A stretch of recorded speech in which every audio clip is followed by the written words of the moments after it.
సమావేశాలు పెడుతున్నారు, అలాగే శంకుస్థాపనలు చేస్తున్నారు. ఎన్నికల హడావిడి స్టార్ట్ చేసినట్టేనా మీ పార్టీ? డెఫినెట్ గా సీజన్ 5 సంవత్సరాలు కంప్లీట్ కావస్తుంది. అసెంబ్లీ ఎలక్షన్స్ దగ్గర పడ్డాయి, పార్లమెంట్ ఎలక్షన్స్ ఉన్నాయి.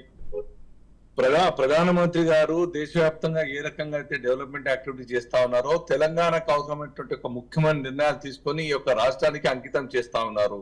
ఇప్పటికే నిన్న మహబూబ్ నగర్ నుంచి ఒక మంచి బొనాంజా కానుక ఇవ్వడం జరిగింది. పసుపు బోర్డు డిక్లేర్ చేయడం. చిరకాల వాంఛ రైతులకు, మా నిజామాబాద్ ప్రాంతం, జగిత్యాల, నిర్మల్ ప్రాంత రైతులకు ఈ యొక్క కోరిక గత 40 సంవత్సరాలుగా ఉన్నటువంటి ఒక కోరిక పసుపు బోర్డు వస్తే వాళ్ళ కుటుంబాల్లో ఆనందం వెళ్లి వీరుస్తుంది. వారి ఆర్థిక పరిస్థితి మెరుగుపడుతుంది. ఎక్స్పోర్ట్ చేయడం కారణంగా చాలా ఆ కుటుంబాలు బాగుపడతాయని ఒక ఆశతోని వాళ్ళు డిమాండ్ చేస్తూ వచ్చినారు. వారి కోరికను మా యొక్క ఎంపీ అరవింద్ గారు చాలా మొండిగా పట్టుదలతో తీసుకొని వాళ్ళ కన్విన్స్ చేయడం జరిగింది. దానికి మా తరఫున అరవింద్ గారికి, ప్రధాని గారికి, రాష్ట్ర అధ్యక్షులు, కేంద్ర మంత్రివర్యుడు శ్రీ కిషన్ రెడ్డి గారికి మనసారా మేము ధన్యవాదాలు చెప్తా ఉన్నాం.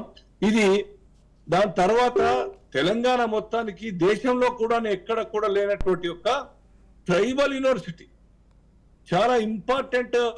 ఈ యొక్క అణగారినటువంటి ఒక జాతి ట్రైబల్స్ అందరు కూడాను సామాజికంగా, విద్యాపరంగా, ఆర్థికంగా ఎదగడానికి ఈ యొక్క యూనివర్సిటీ ద్వారా దేశవ్యాప్తంగా వాళ్ళకి చదువుకునేటువంటి అవకాశం లభించింది.